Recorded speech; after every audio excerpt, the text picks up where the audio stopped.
Hi, my name is Joel Levine, and it's April 28th, 2020. I'm in Toronto, where I'm working from home because of COVID-19.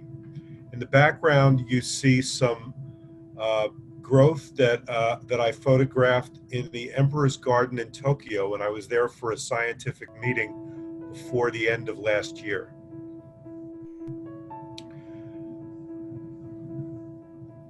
The event that we sponsored for your children, for Zeynab and Mohammad, occurred about 2 months ago. And at the time when this movie was being made, I was working in my office trying to get the movie you were sending us delivered.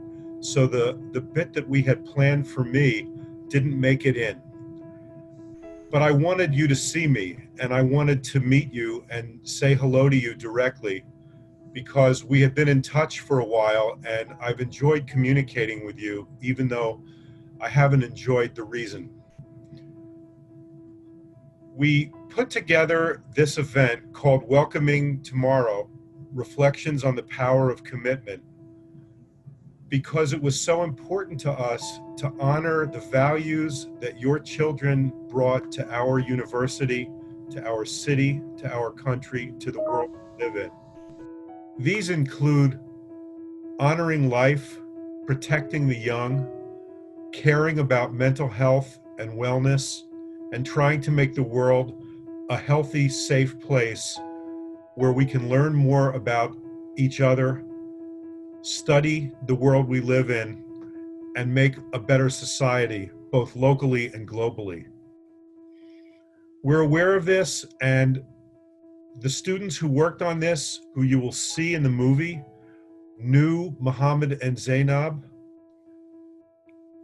The people we invited, some of them knew them very well, some of them not so well. The first speaker, Samantha Nutt, is a distinguished Canadian physician who works with children in war zones around the world. And we felt that she would be appropriate, and we were very gratified that she agreed to come and speak on this occasion. The second speaker is Sasha Nukovic, who is the co-founder and president of the STEM Fellowship, an organization that Mohammed also helped to found. And he knew Mohammed when Mohammed was in UBC and worked with Zeynab here in Toronto. This is a man who's an electrical engineer by training, but he's teaching high school now because he believes that young people represent our best chance for a better world in the future. And the last speaker is Professor Tina Malti. She's from the Department of Psychology. She works with children around the world on a variety of issues. And her message here through poetry and science was to advocate for the spirit of resilience and hope that she finds in these young people wherever she goes. I feel terrible about the circumstances of this video, but I wanted to say hello to you, and I wanted to greet you and welcome you into our department. The event, which occurred on a snowy night in February, like I said, about 2 months ago, was attended by members of the administration of our campus, the faculty, students, your family, people who came from the surrounding community who were all interested. The turnout was not as large as we had hoped because the weather prediction was terrible, but the feeling in the room was wonderful, and the speakers delivered what I hope will capture the essence of what we were trying to do. We hope this movie represents something meaningful to you. It does for us. And I'd like to add that I hope one day I can meet you and shake your hand in person. Both to you and your wife, I wish you well in these times. It is hard for us to talk about Zeynab and Mohammad. I was challenging to convince myself to talk about Zeynab and Mohammad while they are not with us in this world. Then, because after 50 days, I still can't believe they are not with us. Then I thought we have to talk about them, and we have to remember them, to introduce them as a wonderful role models for youth and next generation, and to revive their names in various initiatives that they organize in their short lives. I really appreciate the initiative organized by Professor Levin and the UTM as a whole. We feel very lucky at UTM that we were able to have such a wonderful student as Zeynab attend our university. It's rare that a student embodies so many wonderful qualities, as well as cares so much about educating others. It's a real inspiration to other students here to emulate that kind of dual focus of being a wonderful student yourself and caring so much about having the educational system be open and available to others. The symposium tonight is a perfect way to honor her memory and her brother's memory as well, I'm sure. And we're delighted we could at least honor her in this way. I had the privilege of meeting Mohammed in the summer of 2018 before he moved to Toronto while he was working on youth policy. And he introduced me to Zeynab as she transitioned into this school. I'm so thankful for their friendship. We've grown to become really close, and they supported me, and I helped Zeynab in her transition at UTM. And one thing I want to convey to you as the family is I want to thank you for raising them to be such incredible kids, because I felt as if I knew you through them, and that was due to their values of respect, compassion, and kindness. And I will never forget them or the type of people they were, and I hope we can all carry a little bit of them as we move forward. So thank you very much. I want you to know how impactful Zeynab has been here on campus. So a lot of people here know of her.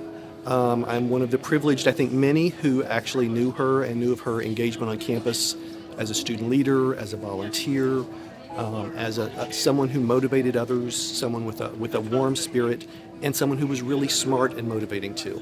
And so we want to let you know that we share your loss, we share your grief, and that we will not forget her. I unfortunately did not know Mohammed, but I know of him from other students, and we send our love to you all, and we wish you the very best in this very difficult time, but we're also glad to be here today celebrating their lives.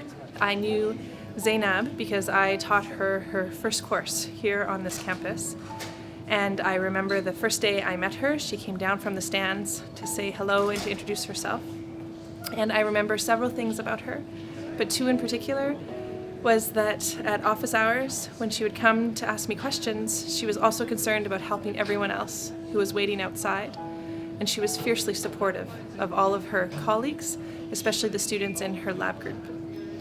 And I know that there's students here who miss her incredibly, and I know that we won't forget the things that were important to her, such as supporting others and advocating for global health and decreasing stigma of mental health. When we moved to Canada, we were living apart from our families, but together, and I never felt alone because I had Mohammed and Zeynab.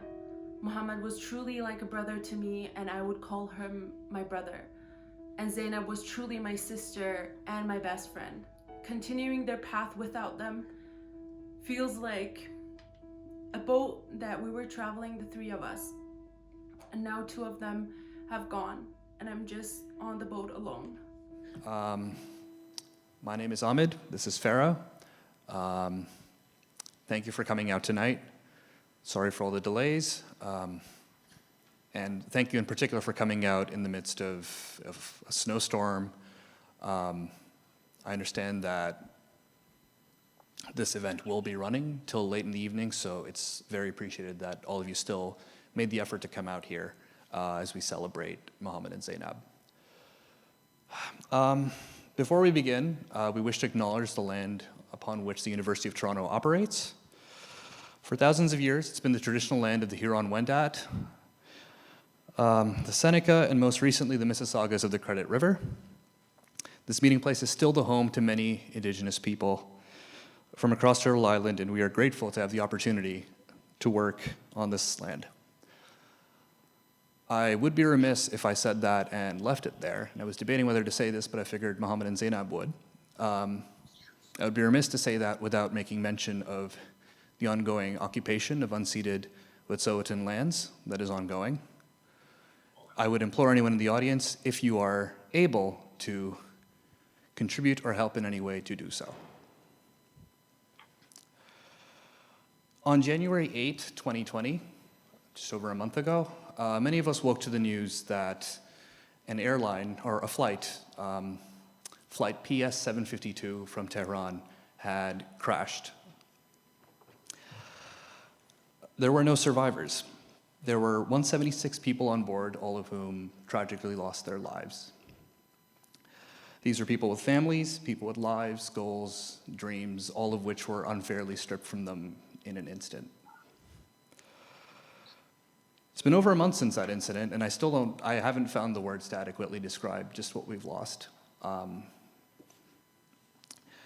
I wonder if those words exist at all. This tragedy was horrific enough on its own, but it also hit particularly close for many of us. Of the 176 people on board, there were 63 Canadians. Many of them were students. Many of them were known to those of us who go to the University of Toronto. Many of them were known to us at this campus. Many of them were known to us in this room. I'm going to hand it off to Farah. Ahmed and I met Zeynab and Mohammed when we started volunteering at STEM Fellowship, and it's really hard to describe how motivated, passionate, and inspiring they both were. Both came from Iran here to Canada in pursuit of education. They first arrived in Vancouver, where Mohammed was pursuing an undergraduate degree at the University of Toronto's, the University of British Columbia. One of his biggest dreams was to become a doctor. And when that opportunity arose in Toronto, he decided to move here, and Zeynab followed. Zeynab came here to the Mississauga campus, so UTM. She was pursuing a degree in biology. She was majoring in biology, and she was very passionate about improving healthcare, improving access to mental health services for young people, and especially when it came to bettering education for individuals following the STEM field, so science, technology, engineering, and math. Mohammed here was pursuing an MD PhD degree at the University of Toronto's Faculty of Medicine. He was a very charismatic person. He co-founded STEM Fellowship. He founded the Canadian Association for Physician Innovators and Entrepreneurs. He was with the Canadian side of UNESCO and so many countless organizations. In fact, Mohammed and Zeynab would tag team together often and work together at the same organization, where their focus was helping better the opportunities available for the youth. The loss of Zeynab and Mohammed isn't just a loss for the University of Toronto, it's a big loss for the whole world. And that's one of the reasons why the biology department today chose to host an academic symposium in light of the values that they shared and they endorsed. Today isn't going to be easy. A lot of us knew Zeynab and Mohammed, and if at any point you want to take a minute for yourself to leave the room, to catch your breath, please do. In the booklets that were handed out, there are resources listed, so UTM's Health and Counseling Center, U of T MySSP, the Employee and Family Referral System, and a lot more. So if you need that minute for yourself, please do take it. So now we're going to start off with the symposium, and we're going to introduce our first speaker tonight, who is Dr. Samantha Nutt, a medical doctor, a humanitarian, and a best-selling author. Dr. Samantha Nutt is a staff physician at the Women's College Hospital in Toronto and an assistant professor at the University of Toronto. She founded both War Child Canada and War Child USA, where she's worked with children and their families at the forefront of many of the world's crises, including Iraq, Afghanistan, Darfur in Sudan, and the Democratic Republic of Congo. In 2011, Dr. Nutt was appointed to the Order of Canada, which is one of Canada's highest civilian honors, where she was recognized for her contributions to improving the plight of young people across the world. Please join me in welcoming Dr. Samantha Nutt to the stage. I'm truly touched, and I'm sure the family is, by all of you who came out this evening and braved the elements to recognize these two extraordinary students from the University of Toronto community, which I'm honored to be a part of, and I'm really honored to have been invited to speak with you today as a tribute to them and to what they stood for and to the outstanding work and leadership that they demonstrated in their time on our campus. All of you, I presume in this room, or most of you certainly know Zeynab and Mohammad, or knew them, and knew that they were such passionate advocates for young people throughout the world, and cared so, I think so deeply about those who are living with poverty and violence and conflict. And that was in addition to the kind of work that they were doing to really promote youth engagement and global thinking around issues to do with STEM, and to really get them to deepen their knowledge and their commitment. So that's, I feel really humbled to be here, and I wish that I'd had a chance to know them. I work at the downtown campus in addition to my work at War Child, but I feel after having watched those videos that I know exactly what kind of people they are, and our world is a darker place without their bright lights in it, aren't they? So they will certainly be missed. I also, on a personal note, I do know very much what it means to lose somebody so suddenly and so violently in an air flight disaster, because my first mentor, who I will speak about a little bit later this evening, a man by the name of Pierce Garrity, who gave me my first job working in Somalia, which led me to work in different war-torn environments throughout the world. He died in the Swiss air crash off of Peggy's Cove in the 1990s, and I know just how profound and shocking and irreconcilable that kind of sudden and dramatic loss is. So I feel for all of you here this evening who are dealing with that and going through that, and I know what it's like, and I hope that if there's anything that will come out of your grief and the experience that we're having here this evening, is that you will retain some of their being and their inspiration, and carry that forward with you, and pay tribute to them every day through your words and your deeds and your actions. So I know that's given me some peace of mind. Pierce is probably, definitely, actually, singularly responsible for my choice of careers in the last 25 years I've spent in different war-torn environments. So you never know what kind of legacy and what kind of impact you'll have on another person's life, and I'm sure their legacy will continue to be felt amidst all of you here tonight as well. I want to reflect on something that Zeynab certainly was very committed to, but I want to talk about global health.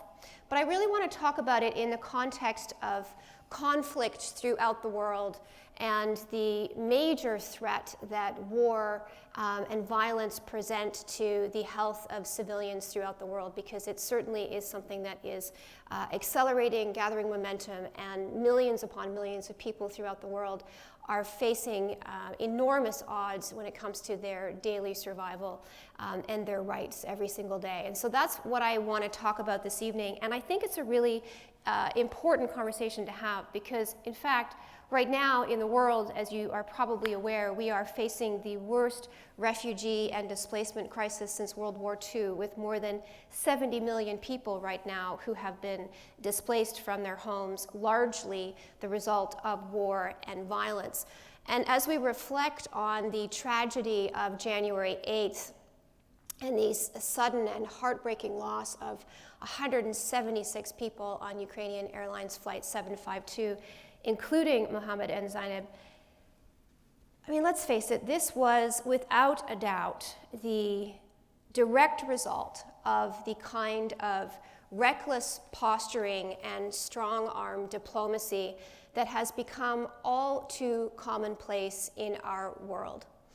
And in the aftermath of these distinctly human and unbearable tragedies, I find that one of the great frustrations that I face is as fingers are being pointed in each and every single direction, it strikes me that everyone is responsible, and yet no one is accountable. And that has to change.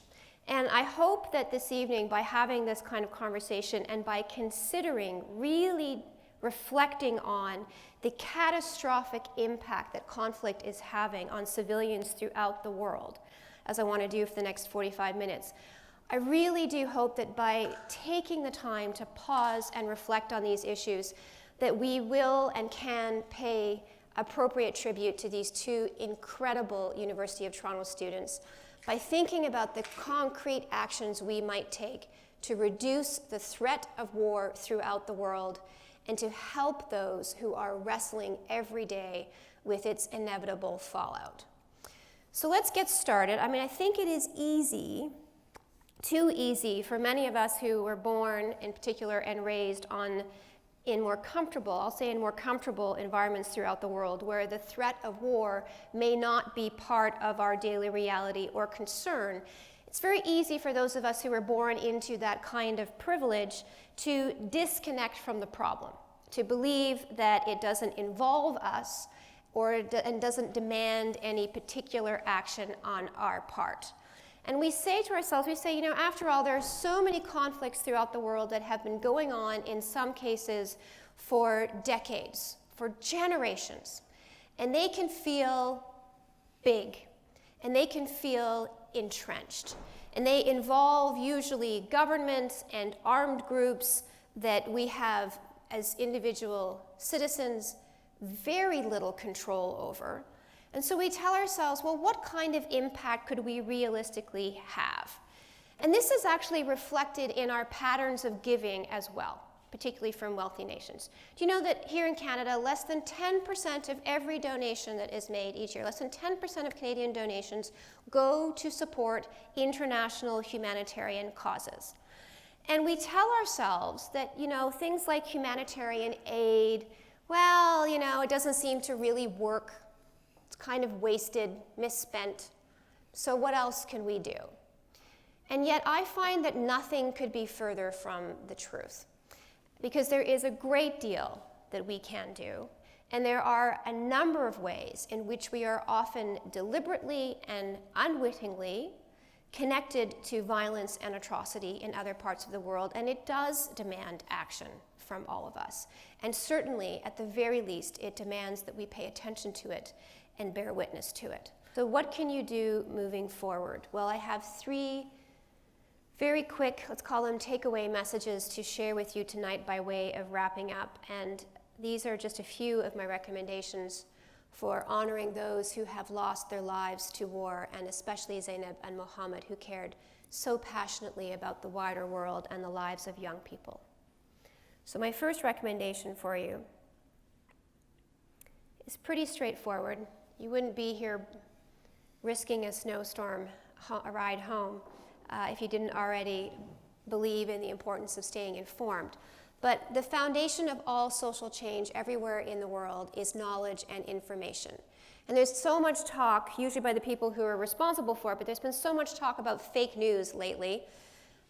But the reality is we do often get so much of our information from echo chambers, and it's important to diversify our news sources. So take the time every day, if you don't already, please do, to just read or watch at least one piece of international news. It's really important that we work to fix the imbalance, and the best way that we can do that is to give. But know that how you give is often more important than how much you give. The single most important predictor of child mortality in the world, after you control for all other variables, is that child's mother's independent access to income, which by extension is about education. So if you really want to have an impact on a global level, if you really want to maximize your giving to education is one of the most important things that you can do. It's really important for all of us to ensure that our consumer practices and our investment practices, those of us who have investments, are socially responsible. We have to participate in all that we want to change. Because you see, the good does not happen without us. And the bad never seeks our permission. Zeynab and Mohammed modeled this kind of activism and compassion every day. And I hope that moving forward, all of you here will honor them by doing the same. Students often say, how do I find any hope in the context of the world right now, be it war-torn areas or climate change? So what's your response if someone says, how do you find hope given the state that we're in. So for me, when I see kids who just a few years ago were out of school, who were fighting with various armed groups, who are now, because of our accelerated learning programs, back into school, they are catching up on their learning and they're going on to post-secondary education, that gives me a lot of hope. For me, it's always about finding that, I hate the word balance because it's such a cliche, but finding those small ways in which you can see and feel your impact at the same time as you work on some of the bigger issues and the policy issues. And so yes, we need both of them. But it is really nice as well to have that kind of hands-on experience, whether it's, planting milkweed, or, because I used to be on the board of the David Suzuki Foundation, right? Or doing something for the bees. It's just, it may seem really small in the scheme of like the polar ice caps melting, but at the same time, it just enables us to, I think, reconnect with ourselves, with what really matters, with feeling as if we're doing something that's positive and that's constructive. But don't sit around and complain, because that's not going to make anything any better. Thank you very much.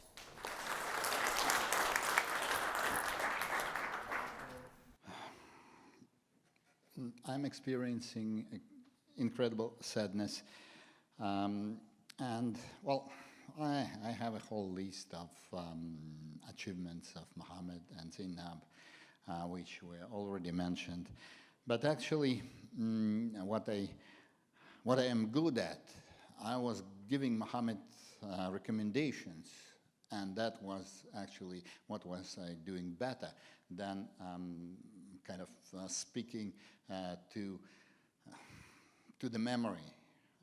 I believe that it was a unique opportunity life gave me. I practically, it was a present. I approached a student across the country, connected with him over teleconference.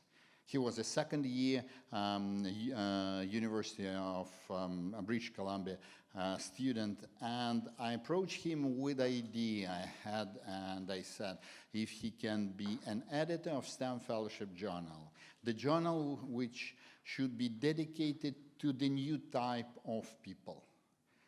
And he was this new type of person who transcended the borders, person who didn't see the limitation of these feudalist government cut maps. Sorry. This generation, we are lucky to witness new people. It's not every person, and that is what makes this situation even more tragic, because they are really rare people. And I hope there more will come, who lead the future, who lead the world, the fabric of this data generation, this data world. They breathe the information. So the loss is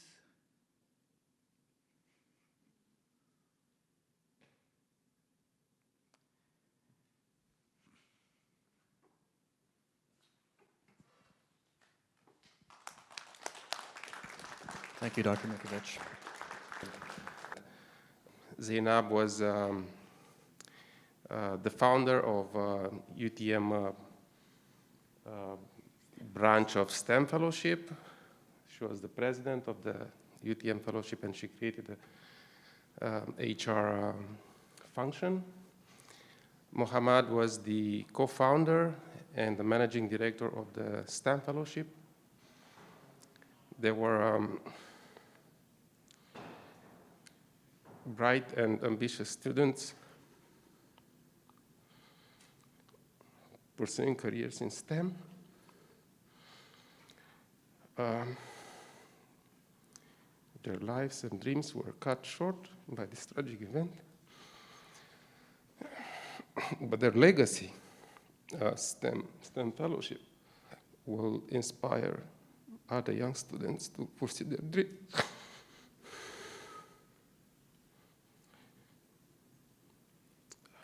And so to further the legacy, on behalf of the Department of Biology, we are presenting a check of a contribution of $1,000 to help with continuing the STEM activities.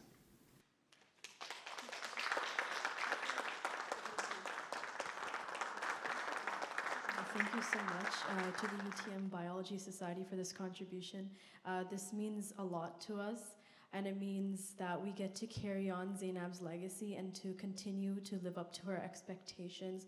And although we may not be as good as what she has done for us, we will try our very best to do what she has founded for us, and we will try our best to continue that. So thank you so much for helping us do that.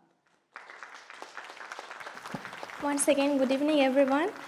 I'm really humbled to stand here today and speak because I'm not sure what to say, really, but I'll try my best. I'm humbled by what the previous speakers, Dr. Nutt, have already said. I think they have already said everything that needs to be said, about Zeynab and Mohammed's path, how kind and genuine they were, and truly what they stood for.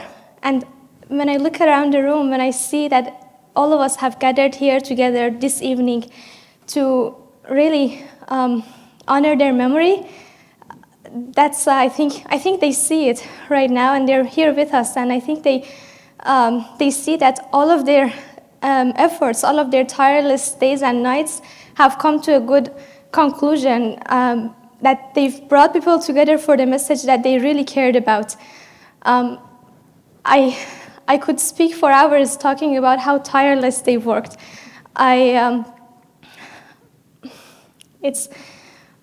If those of us who knew them don't need an explanation, because just meeting them would make you happy right away. I tried to write something, but I was supposed to come here in February. I was talking to Zeynab a couple of months ago. I was hoping to come here to UTM because she was going to organize an educational workshop through the STEM Fellowship. And I promised her that I would come and see what she was doing.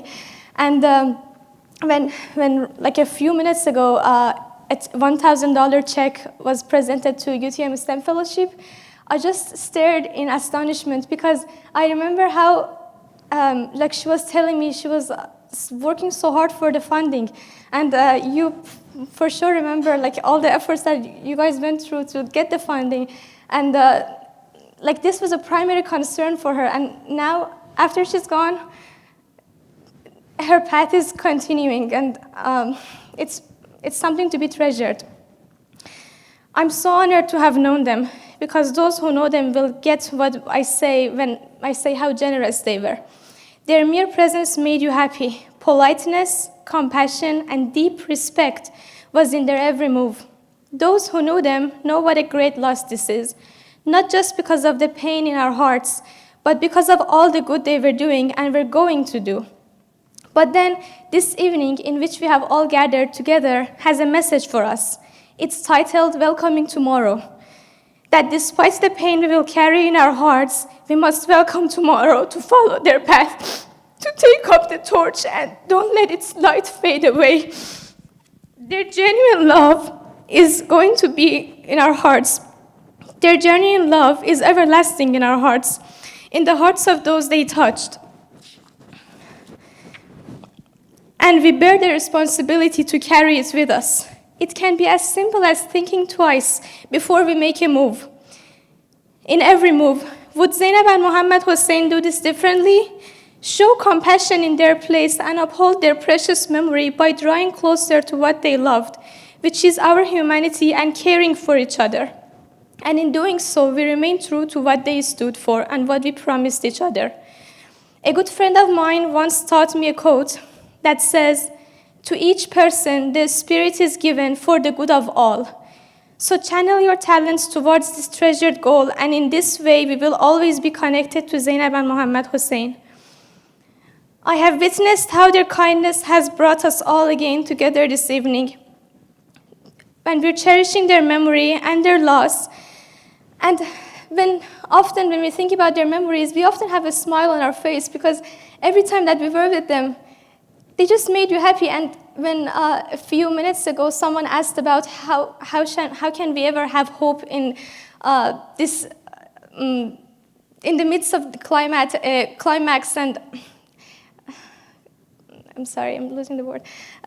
In the midst of all these wars, I just remember that Zeynab and Mohammed were actually the ones who taught me how to have hope and optimism. I was like a fellow student, and I would be a passive observer usually. I just felt paralyzed with all the issues going on in the world. But then seeing them, I realized that you can work hard and yet still be hopeful and optimistic. And that's what they taught me. And I hope that hopefully we can carry that torch and be like them for others, so others can see us and get the optimism that they need to move forward. So us gathering here together and remembering this, because of them, I think this is the most beautiful gift that they have left for us. Thank you very much. And welcome to my presentation. I did not know Mohammed and Zeynab personally, but I feel because of all the conversations we had tonight, I got to know them a little bit better, and I hope we can celebrate them a little bit and talk about their accomplishments and their vision, really.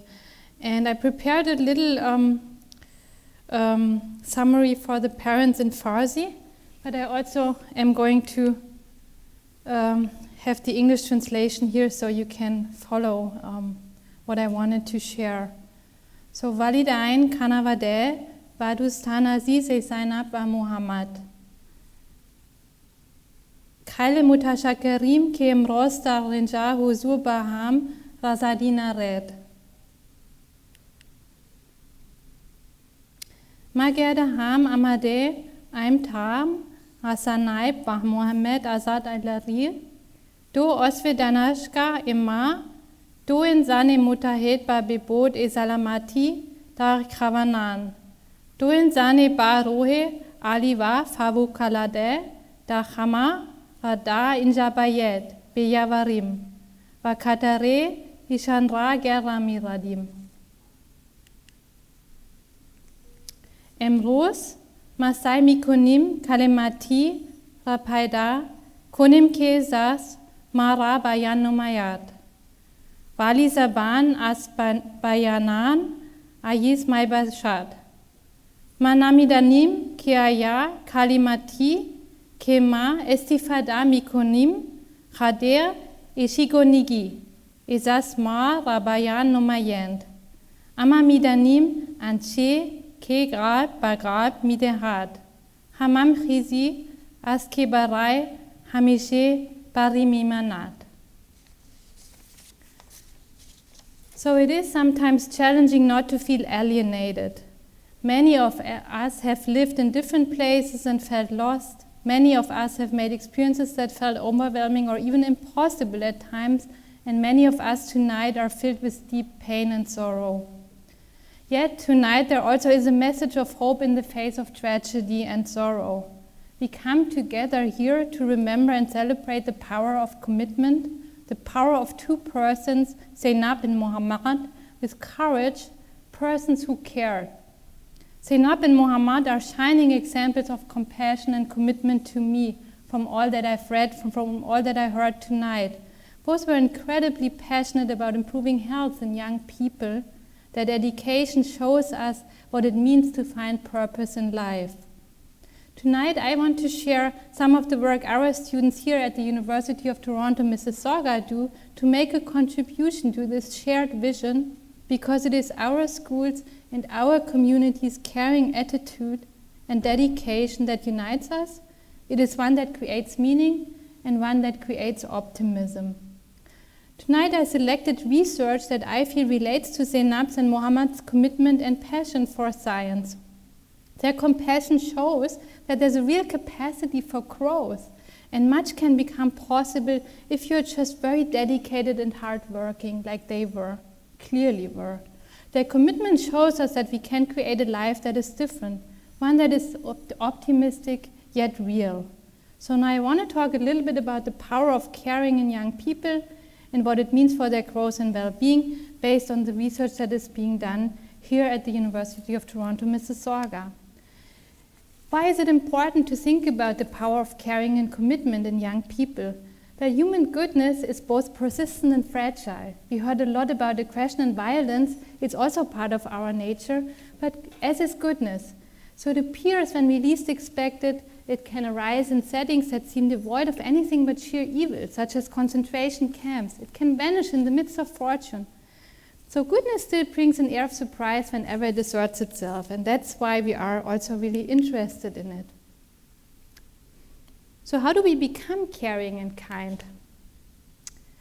So we do lots of work that focuses on schools and the family environment, and here are just some findings on how caring is supported in the family environment. And what you can see is that the more children perceive support by their parents, the more they also show caring orientations over time. So again, this is a study where we use what's called a longitudinal design. So we follow children over time and families and then see how do those positive interactions in the family predict caring orientations. And what you see is that over a period of 3 years, from age 6 to age 9, the more the children perceived the parents as supportive in their growth and learning, the more they reported to be caring and oriented on other children's and adults' needs.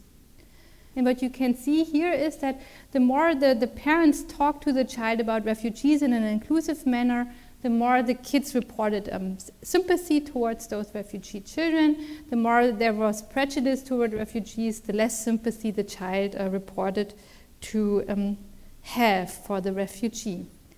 We also found that prejudice toward refugees affected negatively the sadness that children reported to feel toward refugees. So here are just some themes of parent-child conversations. So what do they really talk about? They talk, for example, about equality. Everybody is different, different abilities, different faces, different likes, etc. We don't need to agree with everyone, but we do need to love even our enemies. Inclusion, themes of inclusion. I encourage my children to invite someone who seems to be excluded or nervous to join into a game. Or perspective taking, where we speak about situations that brought refugees to Canada and how hard that must be. We try to imagine what that would have been like. And those conversations really help children understand those issues and become more empathic towards refugees. I think that the message here tonight is also that, of course, we also want to extend the issue of, conversations and supporting empathy to our own school here.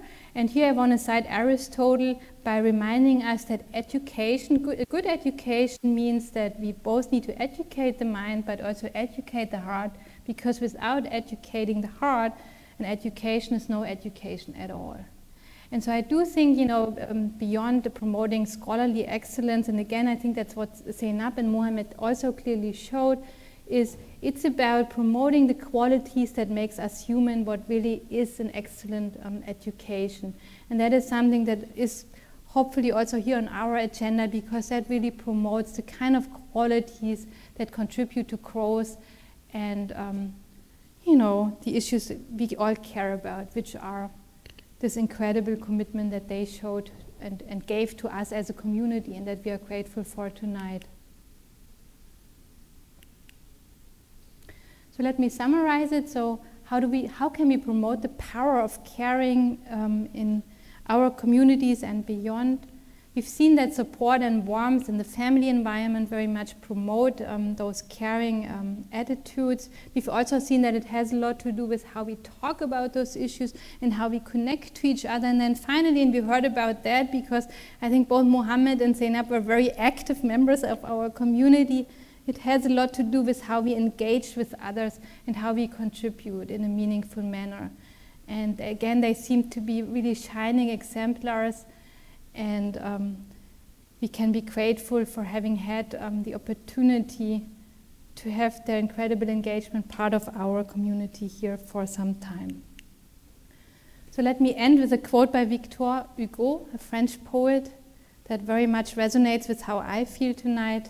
Tu n'es plus là où tu étais, mais tu es partout là où nous sommes. And freely translated, you're no longer where you were, but you're everywhere where we are. Thank you very much for your attention, and have a great night. This symposium wouldn't have happened if it weren't for the UTM's biology department, for the students who introduced all the speakers, for the UTM STEM Fellowship Club, for Ahmed for leading so much of this. Let's give another round of applause. When I heard the news that my brother and my sister were gone, I was shocked, and I thought this was my living nightmare. They came to my dreams and they said, Zoha, we're in a better place. We always love you. We're with you. And I think about them and I said, they see me, but I don't. Well, I'm kind of having a new life, and I put them as my role model, and I'm keeping them in my mind forever.